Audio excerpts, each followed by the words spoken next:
ಅಲ್ಲಿ ನಿಮ್ಗೆ ಹೆಂಗಿತ್ತು ಅಂದ್ರೆ ಸೊಂಡೂರಲ್ಲಿ ನೀವು ಹೋಗಿ ಎಲ್ಲ ನಾಯಿಗಳು ಕೆಂಪು ಬಣ್ಣನೇ ಇರ್ತಿದ್ವು. ಯಾಕೆಂದ್ರೆ ಬರೀ ಕೆಮ್ಮಣ್ಣು ಮತ್ತೆ ಎಲ್ಲರ ಬಟ್ಟೆ ಕೆಂಪು, ಗಿಡಗಳ ಕೆಂಪು, ಬುಡಗಳ ಕೆಂಪು, ಎವ್ರಿಥಿಂಗ್ ಇಸ್ ರೆಡ್. ಕೆಂಪಾದವೋ ಎಲ್ಲ ಕಾತರ ಆಗೋಗಿತ್ತು ಕತೆ.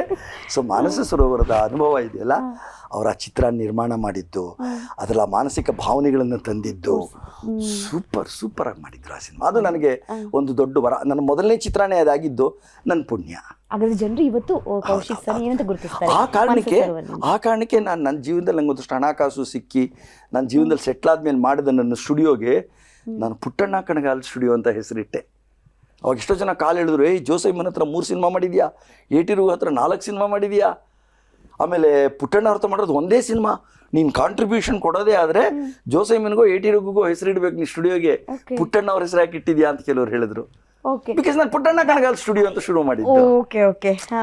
ಮಾಗಡಿ ರೋಡಲ್ಲಿ ಒಂದು 3 ಎಕರೆ ಜಾಗ ತಗೊಂಡು ಅಲ್ಲಿ ಒಂದು ಹಳ್ಳಿ ಮನೆ, ಒಂದು ತೊಟ್ಟಿ ಮನೆ, ಒಂದು ಸಣ್ಣ ಲೇಕು, ಒಂದು ದೇವಸ್ಥಾನ ಎಲ್ಲಾನು ಮಾಡಿ ಅದನ್ನ ಸ್ಟುಡಿಯೋ ಶುರು ಮಾಡಿದ್ದು. ಅವಾಗ ಹೆಸರು ಯಾರ್ದು ಇಡಬೇಕು ಅನ್ನಿಸ್ತು. ಚಿತ್ರಬ್ರಹ್ಮ ಪುಟ್ಟಣ್ಣ ಕಣಗಾಲ್.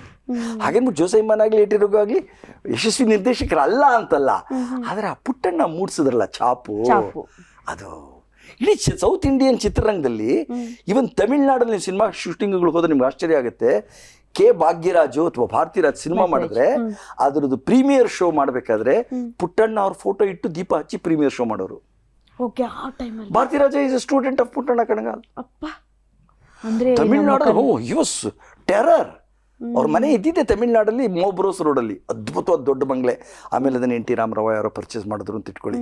ಸೊ ತಮಿಳ್ನಾಡಲ್ಲಿ ತನ್ನ ಅಸ್ತಿತ್ವ ಮೆರೆದವರು ಅವರು. ಆಮೇಲೆ ಅವ್ರು ಫಸ್ಟ್ ಕನ್ನಡ ಸಿನಿಮಾ ಅಲ್ವೇ ಅಲ್ಲ, ಅವ್ರು ಪೂಚಿ ಕಣ್ಣು ಅಂತ ಅವರು ಮಲಯಾಳಂ ಸಿನಿಮಾ ಡೈರೆಕ್ಟ್ ಮಾಡಿದ್ದು ಫಸ್ಟು. ಬೆಕ್ಕಿನ ಕಣ್ಣು ಅಂತ ನಮ್ಮ MK ಇಂದ್ರಾದು ಇವ್ರದ್ದು ಕಥೆ ಅದು. ಅದನ್ನ ಬೆಕ್ಕಿನ ಕಣ್ಣು ಪೂಚಿ ಕಣ್ಣು ಅಂತ ಮಲಯಾಳಂ ಸಿನಿಮಾ ಮಾಡಿದ್ರು. ಅದ್ರದ್ದು ಸೂಪರ್ ಹಿಟ್ ಆಗಿ ಆಮೇಲೆ ಬಂದು ಬೆಳ್ಳಿ ಮೋಡ ಸಿನಿಮಾ ಮಾಡಿದ್ರು. ಎಸ್, ನಾವು ಅದೇ ಆಗಿನ ಕಾಲದ, ಹಾಗಾದ್ರೆ ನೀವು ಪುಟ್ಟಣ್ಣ ಕಣಗಾಲ್ ಜೊತೆ ಕೆಲಸ ಮಾಡಬೇಕಾದ್ರೆ ಸೊ ಅವಾಗೆಲ್ಲ, ಇವಾಗ ಶೆಡ್ಯೂಲ್ ಏನು ಮಾರ್ನಿಂಗ್ ಆಗುತ್ತೆ, ಮಧ್ಯಾಹ್ನ ಯಾವ ಶೆಡ್ಯೂಲ್ ಬಟ್ ಅವಾಗ ನೈಟಲ್ಲೇ ಶೂಟಿಂಗ್ ಆಗ್ತಾ ಇತ್ತು ಮಡ್ರಾಸಲ್ಲಿ. ನೈಟ್ ಟೈಮಲ್ಲೇ ನಮ್ಗೆ ಕೊಡ್ತಿದ್ದು ಕನ್ನಡ ಇಂಡಸ್ಟ್ರಿ ಅವರಿಗೆ ಅಂತ ಕೇಳ್ಪಟ್ಟಿದ್ದೀವಿ. ಅಷ್ಟು ಓವರ್ ನೈಟ್ ಕೆಲಸವನ್ನ ಹೇಗೆ ನಿಭಾಯಿಸ್ತಾರೆ? ಇಲ್ಲ, ಅದು ಬೇರೆ ಥರ ಆಗ್ತಿತ್ತು. ಅದು ಮಾನಸ ಸರೋವರ ವಿಷಯದಲ್ಲಿ ಆಗಲಿಲ್ಲ. ಯಾಕೆಂದ್ರೆ ಮಾನಸ ಸರೋವರ ವಿಷಯನ ಅವರು ಸೊಂಡೂರು ಬಿಟ್ಟು ಇನ್ನೆಲ್ಲೂ ಶೂಟಿಂಗೇ ಮಾಡಲಿಲ್ಲ. ಇಲ್ಲಿಂದ ಬಳ್ಳಾರಿಗೆ ಹೋದ್ರು, ಅಲ್ಲಿ 3 ತಿಂಗಳಿದ್ರು. ಬಳ್ಳಾರಿಯ ಸುತ್ತಮುತ್ತಲು ಏನೇನು ಲೊಕೇಶನ್ಸ್ ಇದೆಯೋ ಅಲ್ಲೆಲ್ಲ ಶೂಟಿಂಗ್ ಮಾಡಿ ಮುಗಿಸ್ಕೊಂಡೇ ಬಂದಿದ್ದಾರೆ. ಪೂರ್ತಿ ಅಲ್ಲೇ ಸೊಂಡೂರು ಅರಮನೆ, ಇಂಡೋರು, ಅಲ್ಲೇ ಇರೋ ಅಣೆಕಟ್ಟುಗಳು, ಅಲ್ಲಿರೋ ನದಿಗಳು, ಅಲ್ಲಿರೋ ಬೆಟ್ಟಗುಡ್ಡಗಳು, ಅಲ್ಲಿರೋ ಕಾಡುಗಳು, ಇಡೀ ಚಿತ್ರ ಮಾನಸ ಸರೋವರ ಅಲ್ಲೇ ಮುಗಿಸಿದ್ದು. ಸ್ಪೆಷಲ್ ಎಫೆಕ್ಟ್ ಮಾತ್ರ ಒಂದು ದೊಡ್ಡ ಸರೋವರಕ್ಕೆ ವಿಷ ಬಿತ್ತು ಅನ್ನೋದಕ್ಕೆ ಮಾತ್ರ ಮಡ್ರಾಸಲ್ಲಿ ಒಂದು ಅನಿಮೇಷನ್ ಮಾಡಿಸಿದ್ರು. ಬಟ್ ನೀವು ಹೇಳಿದ ಪ್ರಶ್ನೆ ನಿಜ. ರಾಜ್ಕುಮಾರ್ ಅವರಾಗ್ಲಿ, ಆಗಿನ ಕಾಲದಲ್ಲಿ ಉದಯ್ ಕುಮಾರ್ ಅವರಾಗ್ಲಿ, ಇವರೆಲ್ಲ ಹಗಲೊತ್ತು ಮಲಗೋರು, ರಾತ್ರಿ ಹೊತ್ತು ಶೂಟಿಂಗ್. ಯಾಕಂದ್ರೆ ಕನ್ನಡ ಚಿತ್ರಗಳಿಗೆ ಅಷ್ಟು ಪ್ರಾಮುಖ್ಯತೆ ಇರಲಿಲ್ಲ. ಹಗಲೊತ್ತೆಲ್ಲ MGR ಕೊಟ್ಬಿಡೋರು, NT ರಾಮರಾವ್ ಕೊಟ್ಬಿಡೋರು, ಅಥವಾ ಪ್ರೇಮ್ ನಜೀರ್ ಅಂತ ಮಲಯಾಳಿ ಕೊಟ್ಬಿಡೋರು. ಕನ್ನಡ ಸಿನಿಮಾಗೆ ರಾತ್ರಿ 10 ಗಂಟೆ ಮೇಲೆ ಸ್ಟುಡಿಯೋ ಕೊಡೋರು. ಈ ಕನ್ನಡದ ಆರ್ಟಿಸ್ಟ್ಗಳೆಲ್ಲ ಅದು ಆಗಿನ ಕಾಲದ ಭಾರತಿ ಇರ್ಬೋದು, ಮೈನಾವತಿ ಇರ್ಬೋದು, ಅಥವಾ ಲೀಲಾವತಿ ಇರ್ಬೋದು, ಇವರಿಗೆಲ್ಲ ಹಗಲೊತ್ತು ಕೆಲಸ ಇಲ್ಲ. ಎಲ್ಲ ಹಗಲೊತ್ತು ನಿದ್ದೆ, ಊಟ ಮಾಡೋದು, ಮಲಗೋದು.